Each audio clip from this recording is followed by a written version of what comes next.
సమయం ఇచ్చిన దేవునికి చిన్న సాక్ష్యమే ఏంటంటే, మీ అందరికీ తెలుసు కదా, నేను జాబ్ చేస్తుండే కానీ కొన్ని కారణాల వల్ల రిజైన్ చేసిన. అది కూడా చెప్తా.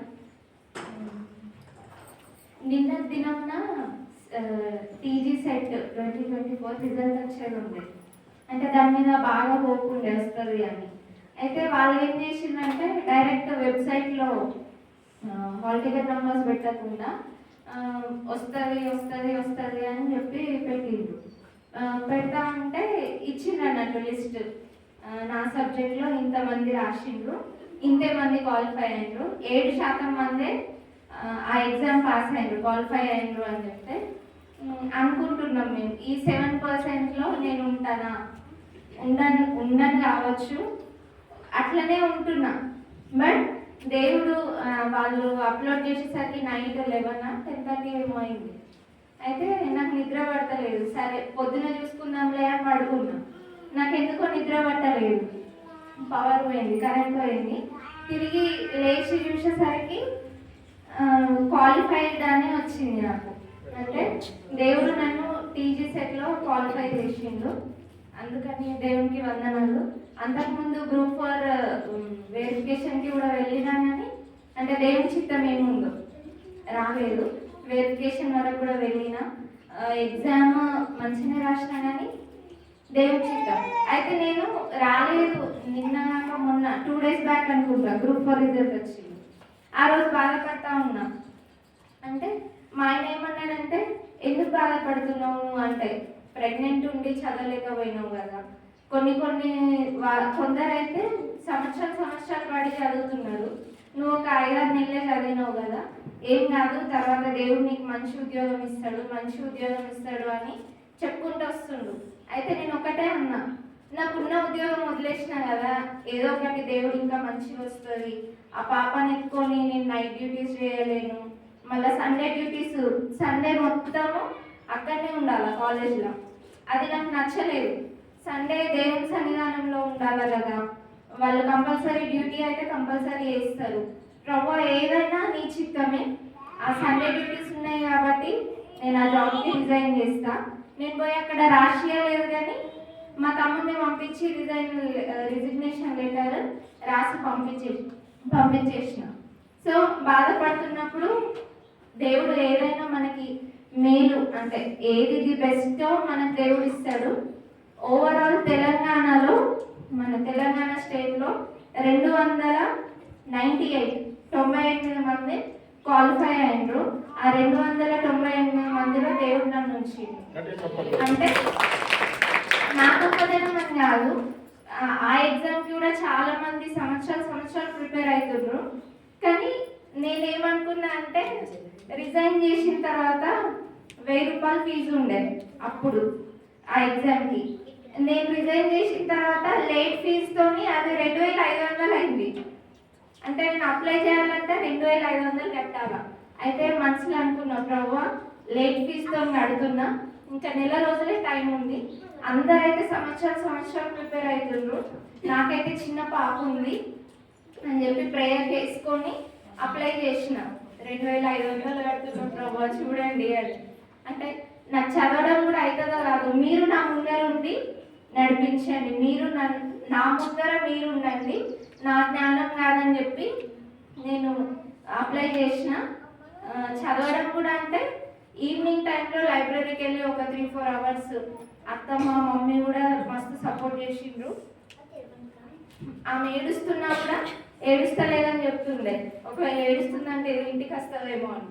ఆమె ఏడుస్తలేదు, ఇంకా 1-2 గంటలు చదువుకుంటా అని. దేవుడు నా జ్ఞానం కాదు కానీ ఆయన కృప చొప్పున దేవుడు నాకు సెట్ క్వాలిఫై చేసిండు. అదే కాదు, నా బిడ్డ జీవితంలో కూడా చాలా గొప్ప మేలు చేసిండు. ఏమి అంటే అప్పుడు నేను చెప్పలేకపోయినా, ఇప్పుడు సమయం ఉందని చెప్తున్నా. మేము కడంలో సమ్మర్ కడంకి వెళ్ళినాము మా ఊరికి. కడంలో ఉన్నప్పుడు బెడ్ పై నుండి కింద పడిపోయింది.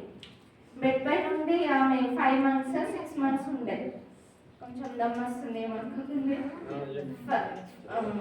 5 months 6 మంత్స్ ఉండే. బెడ్ పై నుండి పడుకున్న కింద పడ్డది, ఘోరంగా సౌండ్ వచ్చింది.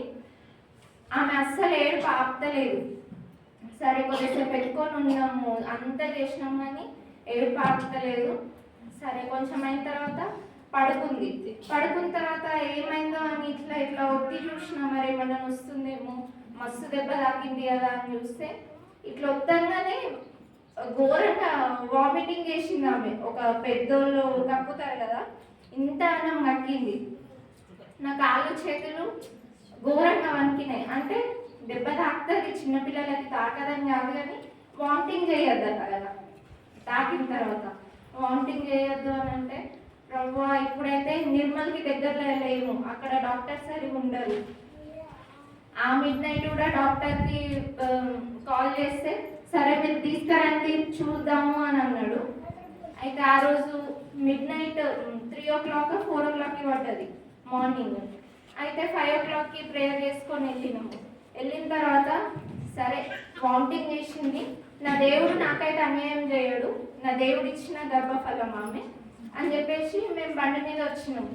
వచ్చి చూపించుకున్న తర్వాత డాక్టర్ ఏమన్నాడంటే ఆమెకి 24 గంటల లోపు చెవుల నుంచి కానీ ముక్కుల నుండి కానీ రక్తం వస్తుంది, లేదు అని అంటే ఫిట్స్ అయిన వస్తుంది. ఎందుకంటే ఆమెకి దెబ్బ బాగా బలంగా తాకింది అనేసి అన్నాడు. అంటే నేను ఒకటే అనుకున్నా, ప్రభు నా బిడ్డ కంటే నాకు ఏది కాదు, ఎక్కువ కాదు, నేను కొంత అమౌంట్ కొన్ని పైసలు నీకు ఇస్తా, అది నేను కడెంలో ఉంటే కడెంలో ఇస్తా, అది తల్లి సంఘం అంటే మా అత్తమ్మ వాళ్ళు మా ఆయన వాళ్ళు అప్పటి నుండి అక్కడ నుండి నమ్ముకున్నప్పటి నుండి అక్కడికే వెళ్ళు, లేదు నిర్మల్లో ఉంటామా ఈ సంఘంకి ఇస్తాను. ఎవరికి ఇచ్చినా మనం ఎవరికి ఇస్తున్నాం, దేవుడికి ఇస్తున్నాం. సో అట్లా అనుకొని నేను ఒప్పందం చేసుకున్నా. ఇంటికి వెళ్ళినాం. ఇంటికి వెళ్ళిన తర్వాత ఈయన ఏమన్నాడంటే మనం ఇద్దరమే ఉంటాం కదా, ఈమె ఒక్కటి ఉంటే మళ్ళీ ఆ దెబ్బ అని ఏడుస్తుంది కావచ్చు, కడకి వెళ్ళిపోదాము, అక్కడ అందరినీ చూసుకుంటా మర్చిపోతుంది కావచ్చు అని అంటే ఒకటే ప్రేయర్ చేసుకున్నా. నేను చూస్తా కావచ్చు, నేను పడుకుంటా మనిషిని, కానీ ఎల్లప్పుడూ దేవుడు కునుకక నిద్రపోకుండా చూసే దేవుడు. నేను నా బిడ్డను చూసుకోలేను ప్రభు, నీ చేతికి అప్పగిస్తున్నా. డాక్టర్ అయితే ముక్కుల నుండి కానీ చెవుల నుండి కానీ రక్తం అన్నాడు, లేదు అని అంటే ఫిట్స్ వస్తుంది అని చెప్పిండు. ఏం రాకుండా నువ్వు కాపాడాలా, నీ సన్నిధానంలో నేను సాక్ష్యం చెప్పాలా అని చెప్పేసి ప్రేయర్ చేసుకున్నా, ఒప్పందం చేసుకున్నా. ఆమె ఎంత యాక్టివ్ ఉంది అని అంటే వామిటింగ్ చేసుకుంది కానీ ఆమెకి ఏమి కాంప్లికేషన్స్ లేవు, ఏమి కూడా. రక్తం కాదు కదా, ఆమె ఇక అందరిని ఉరికి పీయడం స్టార్ట్ చేసింది అప్పుడు. అంటే దేవుడు అంత గొప్ప ప్రమాదం నుండి కూడా కాపాడిండు. ఇంకోటి ఆమెకి ఊకే ఫీవర్ వస్తుంది ఈ మధ్యలో కూడా. అయ్యో నేను పాలు బంద్ చేసినందుకు ఫీవర్ వస్తుందేమో అని నేను అట్లా అనుకుంటా ఉంటే డాక్టర్కి చూపిస్తే ఆమెకు కొంచెం ఇన్ఫెక్షన్ ఉందమ్మా, మీరు 14 రోజులు మందులు వాడాలి అనేసి అన్నాడు. సరే ప్రభా, నువ్వు ఇచ్చినావు, నువ్వు చూసుకుంటావు, దేనికి కూడా నేను టెన్షన్ పడను, నువ్వు ఇచ్చినావు నువ్వు చూసుకుంటావు అని 14 days కోర్స్ కూడా అయిపోయింది. ఆమె ఇప్పుడు చాలా హెల్తీ ఉంది, ఫీవర్ కూడా వస్తలేదు, దేవునికే మహిమ. ఇంకొకటి అంటే చిన్న విషయం ఏంటంటే, అంటే చెప్పచ్చో చెప్పద్దు తెలియదు, కానీ దేవుడు చెప్పమని అంటున్నాడు. ఏమి అని అంటే, ఇప్పుడు పాస్టర్ గారు మనల్ని 5,000 అడిగిండ్రు కదా, ఎంతమంది ఇచ్చినామో ఎంతమంది ఇవ్వలేదో దేవునికి తెలుసు. కానీ అంటే కొంతమంది అంటే నేను విన్నది ఏంటి అని అంటే, అప్పుడు 10,000 ఇవ్వమన్నాడు, అందరం 10,000 ఇచ్చినాం, ఇల్లు కట్టిండు, ఇప్పుడు మళ్ళీ 5,000 అడిగితే ఎక్కడికి వెళ్ళి ఇవ్వాలా అనేసి ఎవరో అన్నది నాకు వినిపించింది. అంటే మనం ఇచ్చేది ఎవరికి, పాస్టర్కి కాదు. ఫస్ట్ థింగ్ మనం ఇచ్చేది ఎవరికి, దేవునికి.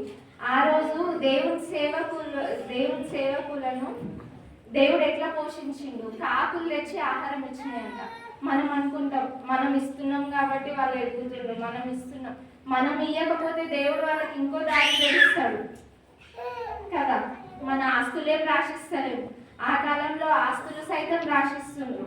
మనం ఇప్పుడు బయటకు వెళ్తే ఒక 1000-2000 అది ఇట్లా ఒట్టిగానే ఖర్చు అయిపోతాయి కదా, అవునా కదా.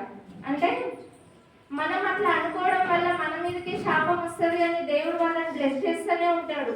మనం ఇవ్వకపోతే దేవుడు అంటాడు కదా, మీరు స్తుతించకపోతే రాళ్ళు సైతం స్తుతిస్తాయని కదా. మనం ఇవ్వకపోతే దేవుడు ఎవరినైనా వాడుకుంటాడు, ఎవరితోనన్నా ఆయన పని జరిపించుకుంటాడు. కానీ ఒక విషయం నాకు అట్లా వినిపించింది కాబట్టి బాధ అనిపించింది. అయ్యో ఎందుకు మనం కొని శాపాలు తెచ్చుకున్నాడు పైకి. దేవుడి సేవకులను మనము ఏం కూడా అనద్దు. దేవుడు నా జీవితంలో ఎన్నో మేలు చేసిండు, దానికి నేను ఒప్పుకున్న ఒప్పందం కూడా దేవుడికి సమర్పించాలనుకుంటున్నా.